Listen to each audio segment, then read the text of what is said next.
بسم اللہ الرحمن الرحیم۔ غزوۃ ذات السلاسل، یہ غزوہ ہے ذات السلاسل کے بیان میں۔ ذات السلاسل، اس غزوہ کو غزوہ ذات السلاسل کہا جاتا ہے۔ غزوہ ذات السلاسل، اس کا وجہ کیا ہے کہ اس کو غزوہ ذات السلاسل کہا جاتا ہے؟ دیتا غزوہ ذات السلاسل ولی ہوئی۔ بعض حضرات نے کہا ہے کہ ذات السلاسل ایک چشمے کا نام تھا، جہاں پر اللہ کے رسول نے عمرو بن العاص رضی اللہ تعالیٰ عنہ کو ایک لشکر کے ساتھ بھیجا تھا، وہاں پر ایک چشمہ تھا، اس وجہ سے اس کو غزوہ ذات السلاسل کہا جاتا ہے۔ اس کا پانی خوشگوار تھا، سلسال تھا، اس وجہ سے اس کو غزوہ ذات السلاسل کہا جاتا ہے۔ بعض نے کہا سلاسل سلسلتن کی جمع بمعنی زنجیر۔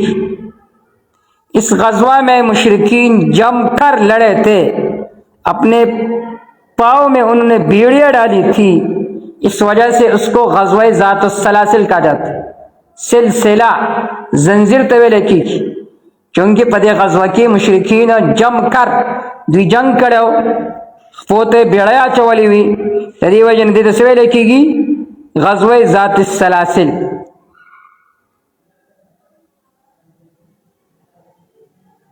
غزوہ ذات السلاسل۔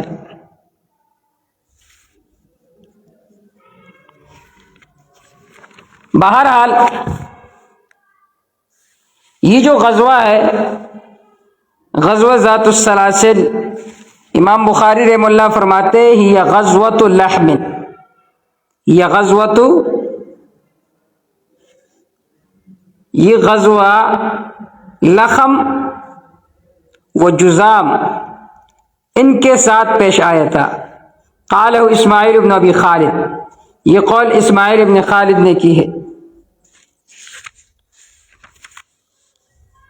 لخم مالک بن عدی بن حارث کا لقب تھا۔ لخم، لخم چرے دادا مالک بن عدی بن حارث لقب، اور اسی کی طرف یہ قبیلہ منسوب تھا، قبیلہ لخم۔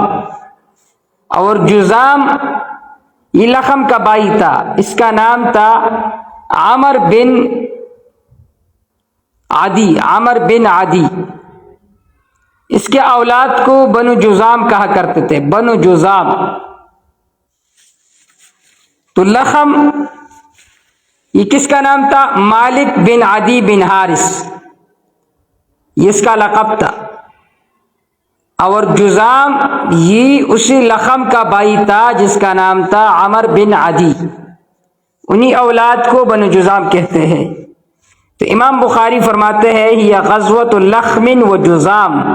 قالہ اسماعیل بن ابی خالد وقال ابن اسحاق عن یزید عن عروہ یہ بلاد بلی و عزرا و بن القین، یہ علاقے تھے بلی اور غزرا اور بن القین کا۔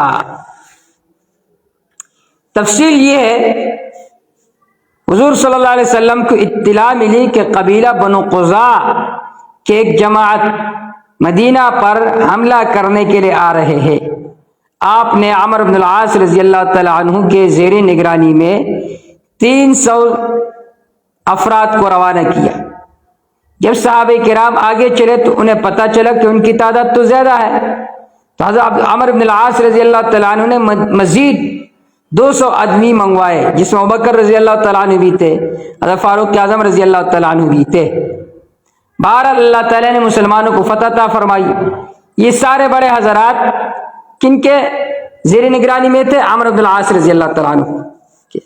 عمرو بن العاص رضی اللہ تعالیٰ عنہ کے وہاں پر 3 واقعے پیش آئے تھے۔ ایک یہ کہ آپ نے صحابہ کرام نے کہا کہ ہم آگ جلانا چاہتے ہیں، آپ نے ان کو روکا کہ تم آگ نہ جلاؤ۔ اس طرح صحابہ کرام نے فرمایا ہم دوبارہ حملہ کرنا چاہتے ہیں، آپ نے ان کو منع فرمایا۔ اس طرح آپ نے تیمم کے ساتھ نماز پڑھی، بعد ان پر نکارت کی کہ آپ نے تیمم کے ساتھ نماز کیوں پڑھی۔ آپ صلی اللہ علیہ وسلم کے پاس جب یہ عمرو بن العاص رضی اللہ تعالیٰ عنہ پہنچ گئے، کلے چدے لاڑ نبی علیہ السلام نے ان سے فرمایا کہ آپ نے صحابہ کرام کو آگ روشن کرنے سے کیوں منع کیا؟ انہوں نے فرمایا تاکہ دشمن کو یہ پتہ نہ ہو کہ ہم قلیل ہیں، ہم کم ہیں. یہ وجہ نہ منع کرے کہ دشمن ته پتہ ونه لگی، دشمن ته زمون قلت معلوم نشي. اور دوبارہ اس لیے میں نے حملہ نہیں کیا تاکہ کہیں وہ ہم پر غالب نہ ہو جائے. بس بھاگ گئے تو ٹھیک ہے. تیمم کے ساتھ اس لیے میں نے نماز پڑھی کہ مجھے بہت زیادہ سردی لگ رہی تھی، اس وجہ سے میں وضو نہیں کر سکتا تھا. یہ غزوہ جمادی الثانی بمطابق 8 ہجری اور بعض نے سن 7 ہجری کا ذکر کیا ہے. بعض وچ دا 8 ہجری کے واقع شوی دا، بعض وچ 7 ہجری کی. امام بخاری رحم اللہ نے اس کو 10 ہجری کے واقعات میں ذکر کیا. ممکن ہے کہ امام بخاری رحم اللہ کا یہ 10 ہجری کے بعد یہ واقعہ پیش آیا ہو، کیونکہ امام بخاری رحم اللہ غزوات کے بیان میں تو کسی کے مقلد نہیں ہے. بہرحال عمرو بن العاص رضی اللہ تعالیٰ نے جب اتنے بڑے بڑے حضرات پر امیر تھے تو جب واپس آگے ان کے خیال میں یہ تک کہ کہیں میں افضل نہ ہو تو آپ سے پوچھا کہ من احب الناس الیک، لوگوں میں سے آپ کو زیادہ محبوب کون ہے؟ آپ نے فرمایا عائشہ. انہوں نے فرمایا مردوں میں سے؟ آپ نے فرمایا ابو بکر. پھر فرمایا پھر کون ہے؟ آپ نے فرمایا عمر. تو انہوں نے کہا پھر میں خاموش رہا، کہیں ایسا نہ ہو کہ میرا نام بالکل آخر میں ہے. بہرحال وبه قال حدثنا اسحاق قال اخبرنا خالد بن عبد الله. پہلی بات گزر چکی. باب غزوۃ ذات السلاسل وهي غزوۃ اللخم وجذام. قال اسماعیل بن ابي خالد وقال اسحاق عن يزيد عن بريدة عن عروة هي بلاد بلي وعزرا وبن القيد. وبه قال حدثنا اسحاق قال اخبرنا خالد بن عبد الله عن خالد الحزاء عن ابي عثمان ان رسول الله صلى الله عليه وسلم بعث عمرو بن العاص رضی اللہ تعالی عنہ على جيش ذات السلاسل. نبی علیہ السلام نے اس کو بھیجا جیش ذات السلاسل پر. قالوا فرماتے فاتح تو بس میں نبی صلی اللہ علیہ وسلم کے پاس آ گیا. فقلت میں نے کہا یونا سے آپ بولے کا لوگوں میں سے کون آپ کو زیادہ محبوب ہے؟ قال عائشہ. آپ نے فرمایا حضرت عائشہ. قلت میں نے کہا من الرجال مردوں میں سے کون زیادہ محبوب ہے؟ قال آپ نے فرمایا ابو، اس کے باپ ابو بکر. قلت میں نے کہا ثم من، پھر کون محبوب ہے؟ قال عمر. نے فرمایا عمر. فعد رجالا، انہوں نے بہت سارے مردوں کو شمار کیا. پھر اس کے بعد فسکت، تو میں خاموش رہا مخافت ان یجعلنی فی آخرہم، اس ڈر سے کہ اللہ کے رسول مجھے سب سے آخر میں ذکر نہ کرے. تو یہ ہے غزوۃ ذات السلاسل. پھر آگے دوسرا غزوہ ہے ذہاب جریر الی الیمن. انشاءاللہ اس کو کل پڑھیں گے.